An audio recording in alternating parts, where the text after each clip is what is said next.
반갑습니다. 싱어송라이터 레시아입니다. 예술인의 삶 계속해서 이어가고 있는데요. 오늘은 특별한 게스트 모셨습니다. 앙짜 형님이시고요. 자기소개 먼저 한번 해주세요.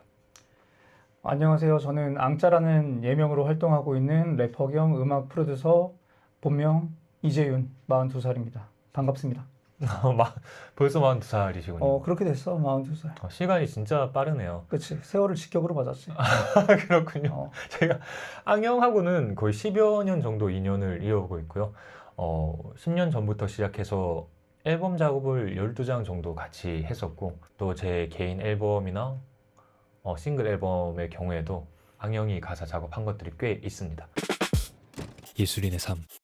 오늘은 무명 예술인의 삶에 대해서 이야기를 해보고 있는데요. 형이 지금 40대의 나이에도 예술 활동을 계속 이어오고 계시잖아요. 확인해보니까 2026년에도 앨범을 3장 발매를 했어요. 보통은 20대 중후반이나 30대 초반 정도의 예술 활동을 관두는 예술인들이 많은데, 형은 지금까지 어떻게 예술 활동을 이어오고 계신 거예요?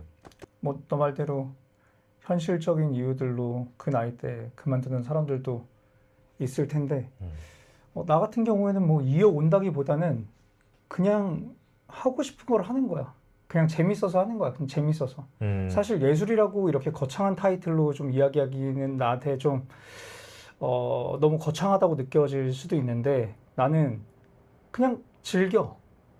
예술 활동하는 자체를요? 그치? 그냥 그게 내가 더 삶을 좀 에너지 있게 힘을 내서 살아가게끔 만드는 원동력 같은 거기도 하고, 그리고 뭐 지금 내 삶을 계속 영위하는 데 있어서 동기가 되기도 하고, 뭐 그런 이유로 그냥 하는 거야. 나는 계속 하는 거지. 그러니까 예술 활동하는 것 자체가 형의 일상을 살아가는데 오히려 힘이 된다는 거죠. 그치? 아니, 보통은 그렇잖아요. 예술인들이 뭐 제 주변에도 많지만 뭔가 예술 활동을 통해서 얻고자 하는 것들이 있는 것 같거든요. 맞아. 그게 얻어지지 않으면 대부분은 예술을 좋아하고 즐기더라도 관두는 경우들이 많은데, 형은 예술 그 자체로 다른 거에 얻어지지 않더라도 이게 원동력이 된다는 말씀이신 거죠. 그건 사실인데, 근데 그 부분도 충분히 이해하고 동의해. 왜냐면 나도 유명해지고 싶어. 내 노래가 그쵸. 네. 많이 알려지고 사람들이 많이 들었으면 좋겠고, 사람들이 나한테 많이 관심을 줬으면 좋겠어. 나를 좋아해주고. 그런 욕구들이 있지. 그리고 돈도 많이 벌고 싶어. 내가 음악을 해서 돈도 많이 벌고 싶고, 막 유럽 투어 하고 싶어. 막 유럽 투어 하면 너무 좋죠. 근데 꼭 그렇게 살 수는 없잖아, 솔직히. 그리고 그 인기를 얻는다는 거는 정말 굉장히 어려운 일이잖아, 솔직히. 맞아요. 그러니까 옛날에 나도 그랬고 지금도 그래. 근데 옛날하고 어렸을 때하고 지금이랑 좀 생각이 바뀐 것 같아요, 어느 순간에. 지금 그냥 즐기고 그냥 내가 하고 싶은 거 하고 재밌고, 내가 이걸 함으로써 내 삶이 더 윤택해지고 뭐 살아갈 동기가 더 자극된다면 그것만으로도 충분하지 않을까라고 생각하는데, 하지만 충분하지 않지. 유명해지고 싶은 것도 마음도 있군요. 그래서 형의 앨범들을 들어보면 되게 재밌고 실험적인 것들도 많은 것 같아요. 어떻게 보면 사람들이 흔히 이야기하는 대중성을 따라간다기보다 형이 하고 싶은 것들을 한다는 느낌이 많이 들거든요. 그래서 맞아. 오늘은 형의 앨범들에 대한 이야기들을 한번 해보면 좋을 것 같아요. 먼저 그럼 가볍게 바나나라는 앨범 먼저 이야기를 해볼까요? 바나나. B-A-N-A. B-A-N-A-N-A. 바나나는 어떤 음악이고 어떻게 만들게 됐고 어떤 내용인지 한번 소개를 해주시죠. 일단 그 노래에 대한 설명을 이렇게 하고 있어. 에듀케이션 송이다. 에듀케이션 송. 바나나. 교육 노래? 그치. 교육적인 노래지. 그러니까 전국에 있는 모든 초등학교, 중학교, 고등학교, 심지어 대학교, 대학원까지. 대학원까지 다 그치. 들어야 되네요. 권장하는 노래인데, 그 아이들한테 토마토와 바나나에 대해서 얼마나 우리 몸에 이롭고 이 과일을 왜 섭취해야 되는지 알려주는 노래다라고 설명을 하고 있지만, 그냥 떠들고 싶었던 거고, 그냥 사실 그 노래는 그 공연에서 그냥 뛰어놀고 싶었어. 파고들면 굉장히 심오한 뜻이거든. 사람들의 마음을 움직인다는 거는 굉장히 어려운 일이고, 그들을 뛰게 만든다는 거, 심장을 뛰게 만들고 막 그 다 부정맥이나 이런 걸 낫게 하는 거는 되게 어려운 일이야, 의사가 아니라면. 맞아요. 근데 그런 용도로 제작이 된 거지, 이제. 맞아요. 사람들의 부정맥을 고치고. 맞아, 부정맥을 고치고 싶었어. 그냥 뛰어놀고 싶었어, 사람들하고. 그게 다야. 예술인의 삶. 그래서 바나나 곡이 사실 공연할 때 반응이 제일 좋잖아요. 맞아, 제일 좋지. 저는 이 곡이 조금 유명해졌으면 좋겠거든요, 옛날부터. 내 노래 중에 제일 유명해졌으면 하는 노래가 그 노래야. 그렇죠. 내 음악적 철학이 전혀 없는데도. 아니 근데 솔직히 말하면 이게 제 생각이지만 지금 시대에도 통할 만한 노래예요. 이게 10년 전에 나온 그건 노래잖아요. 클래식이야. 클래식 맞죠? 그거는 솔직히 1000년 뒤에 그 USB가 발견되더라도 진짜 센세이션. 그 당시 이런 클래식이 1000년 뒤에 인류에게 발견되면 그거는 근데 그거 사후잖아. 싫다고. 싫다고 누가 먹겠냐고 그걸 이득을 취할 게 내가 아니잖아. 아, 지금 떠요. 지금 그렇지. 떠. 아니 형이 최근에 인스타 릴스 같은 거 올리시면서 100만 넘는 영상이 꽤 많잖아요. 200만 원, 300만 가까이 되는 것들도 있고 그러니까요. 많지. 100만 넘는 거 꽤 많지. 그 바나나로 할 수 있는 거 없어요? 춤추려고. 바나나를 통해서요? 바나나 옷을 사서 춤을 춰볼까 했는데 네. 비싸. 예, 우리 같은 무명 아티스트들한테는 넘사야. 얼마예요? 감히 넘볼 수 없는. 솔직히 말하면 안 찾아봤어. 비쌀 것 같아. 한 20은 하지 않을까? 20이면은 사실 거의 1년 생활비인데. 아 무명 예술인의 현실이군요. 그럼 아껴 쓰면 2년도 살아. 20이면. Just kidding. Just kidding. 기억나실지 모르겠는데 펜 파인애플 애플 펜보다 맞아, 조금 맞아. 저희가 조금 빨리 했을 거예요. 우리가 먼저 했어. 네, 그러니까 그게 뜨지 빨리 않았을 나왔는데 저희가 그때 당시 홍보하는 방법도 모르고 그치. 막 영상 이런 걸 전혀 모르니까 유튜브도 안 올렸는데 뭐 그거. 맞아요. 저희는 그때 막 발매는 열심히 하긴 했지만 맞아. 그렇게 할 수 있는 방법을 몰랐죠. 그래서 지금이라도 형이 좀 그쪽으로 활동을 열심히 하시니까 한번 뛰어보시면 유럽에 가셔서 살 수도 그치. 그거는 가사가 아무 의미가 없으니까 다 알아. 전 세계 사람들 다 알아듣고 후배 다 알아듣잖아요. 내 생각에 인도에서 통해. 인도에서 한번 인도 쪽으로 바이럴을 잡아보시죠. 내가 안무만 제대로 짜면 거기는 안무가 더 중요하잖아. I love India. 근데 이제 비행기 표값을 살려면은 6개월에 20 쓰니까 안 먹고 안 쓰고 몇 년 모아야 될 거야. 6개월에 20을 생활비로 쓰면. 한 4, 5년 모아가지고 그치. 가셔야겠네요. 아, 아니면 편도로 끊으세요. 그치. 벌어서 오면 되니까. 그러니까 그치? 벌어서 오면 거기서 벌어서 오면 되니까. 버스킹으로. 네, 맞아요. 아무튼 그럼 바나나는 형이 이제 그냥 흥을 위한, 무대를 위한 곡이었다고 생각하면 되는 거죠. 나도 즐기고 그리고 그냥 무대에서 사람들하고 뭔가 즐기고 막 뛰어놀고 싶었어. 그냥 소리 지르면서. 뭐 거기에 철학을 굳이 내가 거기다 철학을 집어넣어서 막 이래서 막 나의 어떤 심오한 뜻이 있고 이렇게 얘기하고 싶지 않아. 30 전이었으면 아마 미친 듯이 의미부여했을 거야. 지금은 아니야. 지금은 안 돼. 솔직하게 이야기하는 거고. 되는 대로. 그럼 메디슨 콜에 대해서도 한번 이야기를 해볼까요? 왜 계속 이런 쪽으로 가는지 모르겠는데 그 노래야말로 진짜 즉흥적으로 진짜 일필휘지로 써내려간 가사를 그 자리에서 비트를 들으면서 단 한 번도 고치지 않았어. 형 가사 안 쓰고 했던 거 아니에요? 그랬구나. 안 쓰고, 네. 가사를 안 쓰고 했는데 그게 가사를 썼는데 어떻게 썼냐면 프리스타일로 녹음을 하고 녹음을 듣고 그러니까- 가사를 썼어. 그러니까 가사를 어떻게 썼냐면 형이 프리스타일로 녹음을 하고 가사를 제출해야 되니까 가사를 그걸 제출해야 받아쓰기로. 되니까 맞아. 가사를 제출해야 되니까 받아쓰기를 한 거야. 맞아요. 그래서 어떻게 보면은 그 노래 정말 많이 들었어. 왜냐면 계속 리버스 해야 돼. 그러니까 씨 무슨 말이지? 공연 때 해야 되니까. 무슨 소리지? 씨 뭐야 발음이 왜 이래? 뭐야 뭔 소리야? 뭔 소리 하는 거야? 앞뒤가 안 맞잖아. 원래 글이라는 게 문장이라는 게 맥락이 있어야지. 단어가 좀 씹히고 소리가 안 들려도 적을 수 있잖아. 근데 이게 앞뒤 맥락이 아예 안 맞는 헛소리니까 무슨 말을 하고 있는지 모르겠어. 그 문장에서. 아니 근데 문맥이랑 흐름이 있어요. 그러니까 모르는 사람이 들었을 때 이런 내용이구나 싶을 정도의 내용들은 있긴 하거든요. 그치 거의 청산별곡 나락갈 뻔했다. 청산별곡은 명문장이고 이거는 그냥 되는 대로 진짜 일필휘지로 써내려간 거지. 마치 제갈량의 출사표처럼. 맞아요. 그래서 형의 앨범들을 들어보면 진짜 형이 이야기한 대로 음악을 즐기구나 싶을 정도의 곡들이 있어요. 저희 제작 과정에서도 그랬고 그래서 되게 실험적인 곡들도 꽤 있긴 하고요.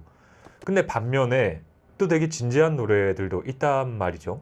그리고 그중에 제가 제일 좋아하는 노래가 너에게 위로라는 곡인데 너에게 위로는 어떤 곡인지 한번 설명을 해주세요.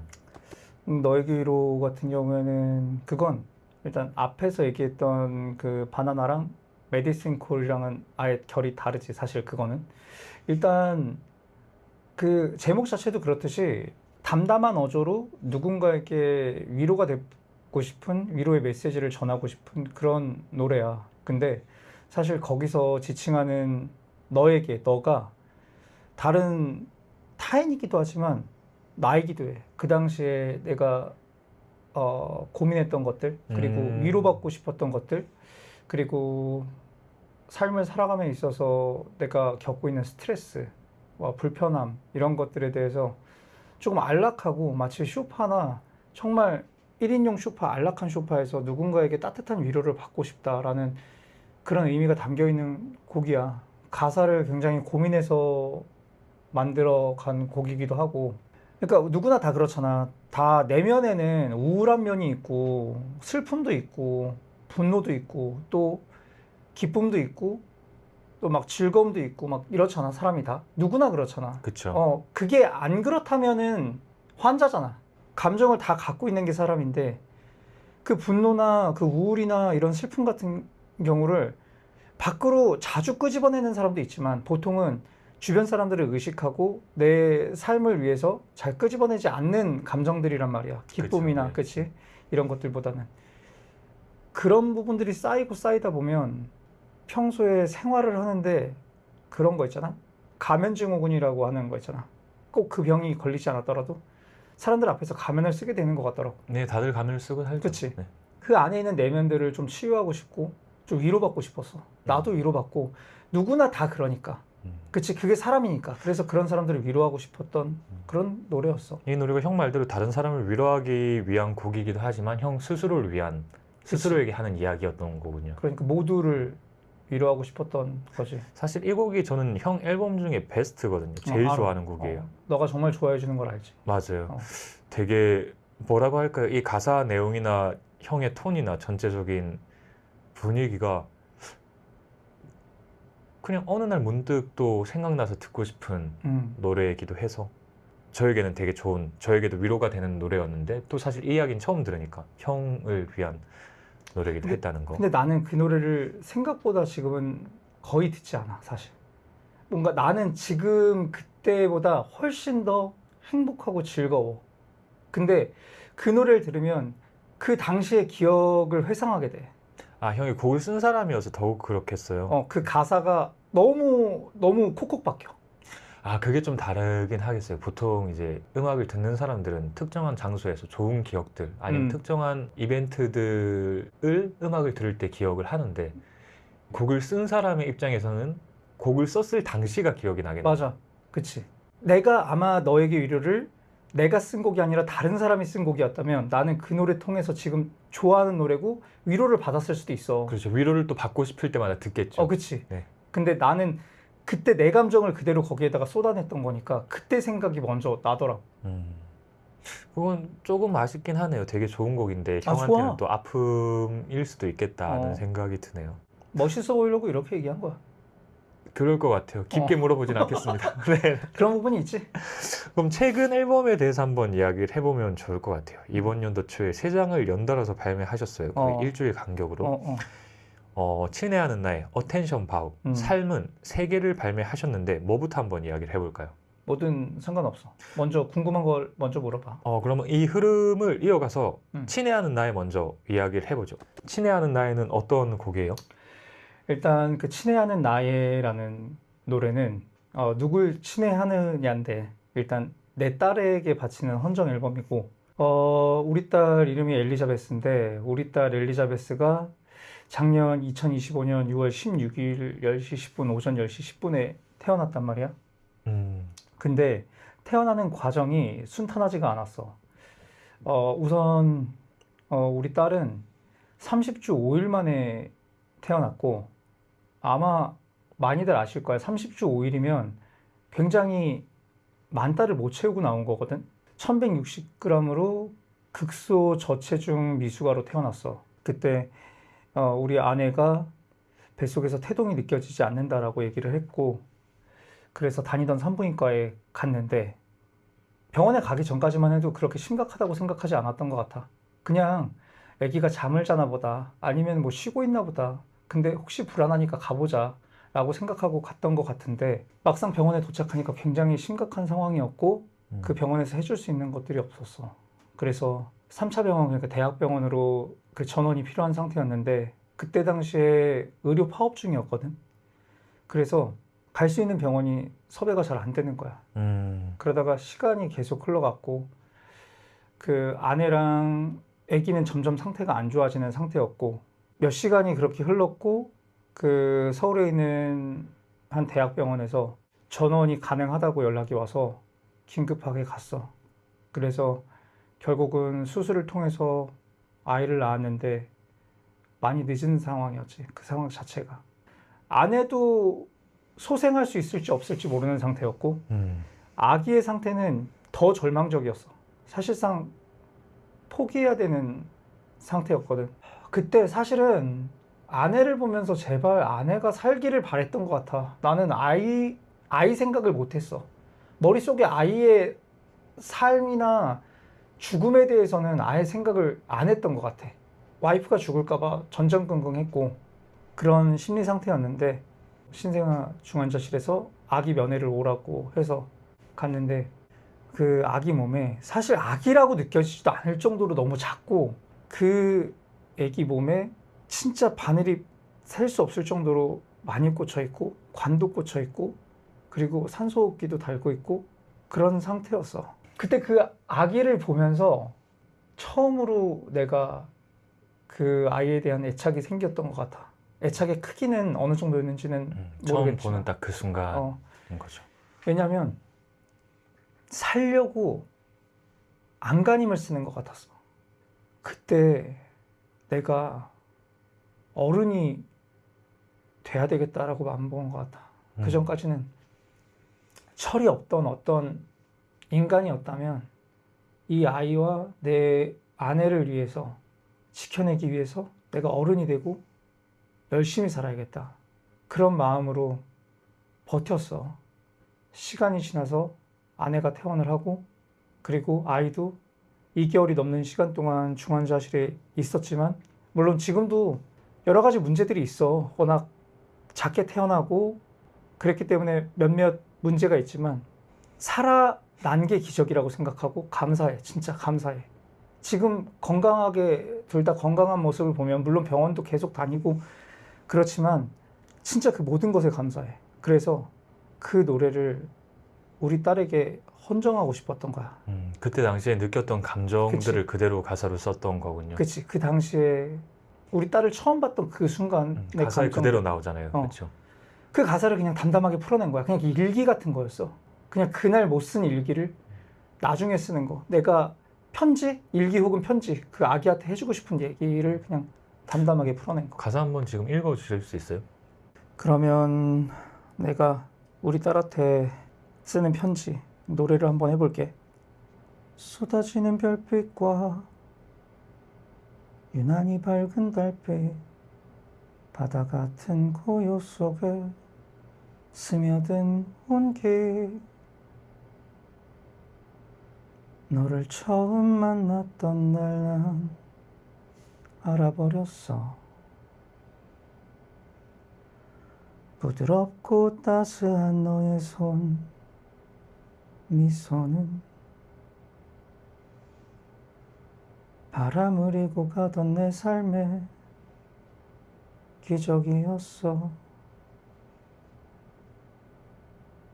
넌 나를 몰랐겠지만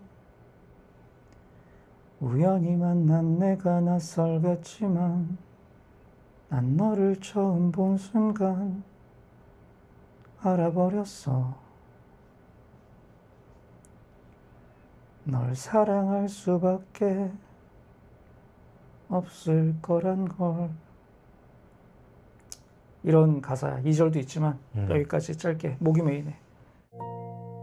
이수린의 삶.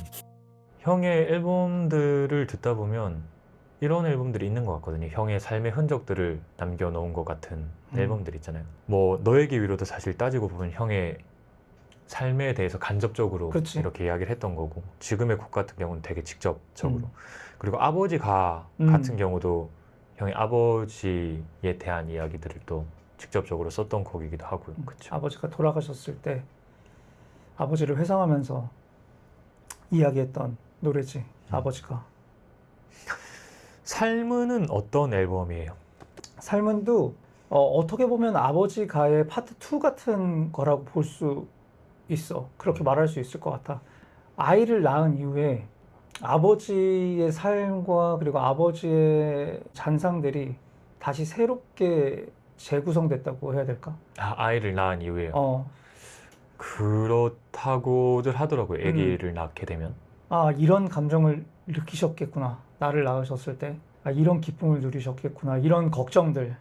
진짜 아이를 키우면은 걱정이 되게 많아. 아이를 키우면서 진짜 사소한 거 하나부터 뭐 다칠까봐, 자기 손으로 얼굴을 긁어놔도 흉질까봐, 뒤로 넘어져도 머리 잘못될까봐. 그냥 하나부터 열까지 다 걱정인데 그 걱정 안에 항상 기쁨이 깔려 있다고 보면 돼. 행복이 깔려 있다고 보면 돼. 아버지도 이런 감정들을 느끼셨겠지. 내가 아버지에 대해서 조금 더 이해할 수 있는 부분들을 축약해 놓은 기록이야, 그것도. 그런 노래야. 나는 그 노래 좋아해. 많이 들어. 네, 이것도 장르도 음. 굉장히 새롭고 음. 내용을 형을 통해서 들으니까 사실 저희가 작업할 때는 깊은 이야기는 안 하고 저 같은 경우는 형 가사나 멜로디 정도 듣고 프로듀싱 한다 정도인데 내용을 들으니까 또 되게 다르게 들리네요. 그럼 마지막으로 어텐션 바우는 어떤 곡인지 한번 설명을 해주시죠. 분위기가 조금 바뀔 것 같긴 그치. 한데. 사실 그 어텐션 바우도 그때 세 곡을 우리가 연달아서 작업했잖아. 맞아요. 이 친애하는 나의 그리고 어텐션 바우, 삶은 이렇게 이어지는 건데 사실 그 당시에 그 앨범들이 다 싱글로 하나씩 발표된 거긴 하지만 컨셉은 명확했어. 그 가족과 내 삶에 대해서 진지하게 이야기하고 아니면 혹은 나한테 헌정하는 앨범 같은 느낌이었는데 또 내가 병이 도진 거지. 본능에 따라서 그지. 그죠? 바나나, 메디슨 콜로 이어지는 거창하게 얘기했지만 결국 어텐션 바우도 그냥 뛰어놀고 싶었던 거야. 맞아, 형의 나중에. 본능에 그게 있나 봐요. 그쵸? 놀고 싶은 그치. 음악과 즐겁고 싶은 게 있나 봐요. 공연이 잡혀있지 않는데 난 이미 공연장에 서 있어. 상암에. 상암 한복판에 서 있는 거야. 그 상태에서 상암에 모인 모든 그 관객이 있잖아. 네. 1700만 명. 1700만 그치. 명이나 들어가요. 어떻게든 끼어넣으면 그냥 내 옆에 다 관객이 내 옆으로 다 에어싸가지고 꽂혀면 1700만 안 되나? 안 되려나?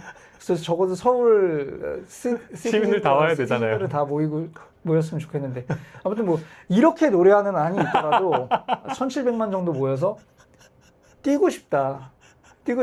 거기 보면 가사가 어떻게 보면 정말 그냥 거의 도취된 거야. 앞사람 어깨 잡고 뛰라는 얘기야. 앞사람 어깨 잡으면 그 앞사람 못 뛰잖아. 하지만 그 저항을 이겨내고도 그 프레셔를 이겨내고 뛰자. 그래서 형 노래가 어텐션 바우도 그렇고 공연을 위한 노래들이 꽤 있어요. 아, 많지. 그렇죠. 어. 바나나, 어텐션 바우, 잘나가노 밀라노도 있고. 잘 나가는 밀라노. 그렇죠. 또 메디슨 메디슨 콜도 있고. 어. 그래서 어텐션 바우 같은 경우는 진짜 공연을 위한 형의 본능을 따라서 만든 곡이군요. 진짜 개본능으로 간 거야. 맞아, 기억날지 모르겠지만 친애하는 나에 작업하고 나서 재즈 힙합 쪽으로 가보자. 그래서 제가 재즈 힙합 비트를 들려줬는데 형이 또 다른 비트 없을까 하면서 형이 골랐던 비트 그걸 내가 정말 이해하기 쉽게 얘기해 줄게. 피가 끓어오르지 않았어. 재즈 피가 안 힙합이요? 끓어올라. 재즈 힙합은 그렇죠. 원래 잔잔하게 듣는 아니, 그걸 떠나서 그냥 그때 원했던 게 있던 것 같아. 그때 내가 지금 원하는 거 있던 것 같아. 세 곡의 라인업을 내 머릿속에 다 이렇게 구상해 놓고 나니까 아쉬운 거야. 이쯤 한 곡은 내가 욕심내도 되는 거 아니야? 세 곡 중에 하나는 내가 하고 싶은 거 해도 되는 거 아니야? 그렇죠. 사실 친애하는 나이가 너무 잘 나와서 나머지 곡을 또 형 마음대로 맞아. 자, 그리고 제가 되게 흥미롭게 보고 있는 곡이 한 곡 있습니다. 형도 아마 아실 텐데 널 처음 봤을 때 있잖아요. 아, 이 곡은 되게 특이하거든요. 무슨 말이냐면 예를 들면 친애하는 나의 뭐 삶은 아버지가 너에게 위로, 이거는 대중성에서 크게 벗어나지 않아요. 누가 들어도 곡 좋다 이렇게 느낄 곡들이고, 뭐 바나나, 뭐 어텐션 바우, 메디슨 콜 같은 경우에는 되게 실험적이다 장르적으로, 아니면 뭐 가사가 그렇다 느낌 정도인데, 널 처음 봤을 때는 음악 자체는 발라드 힙합이지만 발성이 되게 특이했단 말이죠. 그쵸? 먼저 곡에 대한 설명과 이제 어떻게 쓰게 된 곡인지, 어떤 내용인지 정확하게 이야기를 한번 해 주시죠. 사실 그 널 처음 봤을 때라는 곡은 이제 연인에 대한 이야기인데 말 그대로 그냥 널 처음 봤을 때 느꼈던 감정들을 담담하게 써내려간 거야. 나는 그런 부분들이 있어. 가사를 쓸 때 여기에 내가 어떤 의미를 두고 싶다라고 생각하는 곡들도 있는 반면에 오히려 누구한테 메시지를 전달하는 곡들은 좀 담담하고 알아듣기 쉽고 직설적이어야 된다고 생각해. 일단 그 노래 자체가 얘기했던 것처럼 그 널 처음 봤을 때 이 감정이 뭐 너한테 어떻다라는 거를 이야기하는 거고, 넌 나한테 너무 사랑하는 사람이고 항상 설렘으로 다가온다. 하지만 내가 너한테 잘못한 것들 혹은 소홀하게 했던 일들, 그런 쓰레기 같은 짓들을 네가 떠나고 나니까 반성하고 알게 되니까 돌아와 줬으면 좋겠다라는 치질한 노래야. 그래서 그 후렴구의 발성을 들어보면 제가 느끼기엔 어떤 생각이 드냐면 대중적으로 누구나 하는 발성을 흉내내는 게 아니라 형은 그 가사에 집중해서 그 가사가 그치. 의미하는 것들을 최대한 보여주려고 노력하는 발성 같아 보였거든요. 실제로 그 부분은 이제 절규를 하는 부분이고, 내가 그 여자의 소중함을 모르고 그 사람의 소중함을 모르고 놓쳤던 것에 대한 나에 대한 분노와 그리고 다시 돌아와 주길 바라는 어떤 절규가 섞인 거기 때문에 말 그대로 일반적인 발성이 아니야. 진짜 그냥 토해내듯이 그냥 노래하는 게 아니라 그냥 소리를 지르고 그 감정을 그대로 끄집어내는 듯한 발성을 한 거야. 근데 그게 되게 대단한 것 같아요. 일반적으로 노래한다거나 음악을 하는 사람들은 대중들의 시선을 생각할 수밖에 없기 때문에 위험한 선상을 다들 기피하거든요. 그치, 뭐 피치가 안 나가게끔 한다거나. 그치, 녹음을 형은 할 때. 근데 그 당시에 그걸 신경 쓰지 않으면서 노래했음에도 불구하고 들었을 때 또 누군가는 되게 처절한 감정을 그대로 느끼면서 들으시더라고요. 그와 같은 선상에 놓여 있고 그와 같은 상태에 놓여 있는 사람들은 충분히 공감하고 아마 오히려- 그래서 어. 느끼셨나 봐요. 음, 그래서 예전에 지니 뮤직의 댓글에 그거 보면서 되게 맞아. 장문에 또 댓글을 그치. 남기셨던 분도 계시고. 그분 찾고 싶어. 감사하다고 얘기하고 싶어. 혹시 영상을 보시는 분 중에 지니 뮤직에 널 처음 봤을 때 앙자영의 곡에 댓글 다신 분이 있다면 김규삼 씨였나? 김규삼 씨. 저도 정확하게 모르겠네요. 몰라, 그냥 네. 얘기한 거야. 이름. 그분이 계시다면 저희 밑에 나오는 메일을 통해서 연락 주시면 저희가 찾아가서 1대1 라이브를 해드리겠습니다. 진짜 찾아갈게요. 예술인의 삶. 앞으로의 계획이나 활동 계획되고 있는 게 있을까요? 일단 계속해서 곡을 만들고 가사를 쓰고 작업을 하지. 일상적으로 그런 것들을 하는 것들이고, 당연히 앨범 발매를 할 수 있으면 기획을 하고 계획을 해서 앨범을 발매를 할 거고, 특별한 것들은 아니야. 그냥 일상을 살아간다고 할까? 그냥 내 삶을 그냥 계속 꾸준히 살아가는데 그 안에서 내가 하던 것들을 충분히 해나가는 거, 최선을 다하고 그런 것들이지. 그냥 거창하게 얘기할 필요는 없을 것 같아. 나 대단한 계획이 있는 건 아니야. 물론 나를 불러주는 곳이 있으면 공연이나 행사도 쓰겠지만, 평소라면 그냥 곡을 만들고 작업을 하고 이런 활동들을 그냥 꾸준히 해나가는 거, 이게 계획이야. 그럼 마지막으로 형을 계속 지켜보고 응원해 주시는 음. 분들이 계시잖아요. 아, 그분들에게 또 한 말씀 해주시고 또 앞으로 형의 음악이나 예술 활동을 접할 분들에게도 한마디 해주시고 마무리를 하시죠. 우선 작지만 유튜브 채널도 운영을 하고 있고 팔로워가 많진 않지만 인스타그램에서 릴스 활동도 꾸준하게 하면서 저를 홍보하기 위해서 많은 노력들을 하고 있어요. 물론 음악적인 활동만 하는 것이 아니고 그 영상들을 보면 코미디를 많이 하는데 저희 그런 모습들을 봐주시고 굉장히 응원해주시고 좋아해주시는 분들이 많아요. 어쩌다 보니까 저도 그 영상 몇 개가 조회수가 잘 나와서 저를 알아봐 주시고 그런 분들이 종종 생기게 됐는데, 그분들께 정말 너무 감사하고, 그리고 제 영상을 보면서 물론 불편하신 분들도 계실 거예요. 실제로 댓글을 보면 악플이라고 하죠. 악플을 다시는 분들도 있어요. 근데 진심으로 뭐 안 믿으실지도 모르겠지만 정말 그분들한테 너무 감사드립니다. 악플 하나하나도 너무 감사해요. 저 정말 어떤 말씀을 하시든 수용할 준비가 되어 있고 소통할 준비가 되어 있기 때문에 앞으로도 큰 관심 가져주시고요. 다음에 또 이런 기회가 있었으면 또 뵙고 싶습니다. 감사합니다. 정말 감사합니다. 네, 감사합니다. 오늘은 앙자 형과 이야기를 해봤고요. 오늘 나와준 앙자 형의 음원은 네이버나 음원 사이트에서 앙자를 검색하시면 들으실 수 있습니다. 많은 관심 부탁드리고요. 또 앙자 형과 저와 함께 작업했던 제 정규 앨범들과 제 곡들도 많은 관심 부탁드립니다. 감사합니다. 다음에 또 봐요. 안녕. 네, 감사합니다. 예술인의 삶.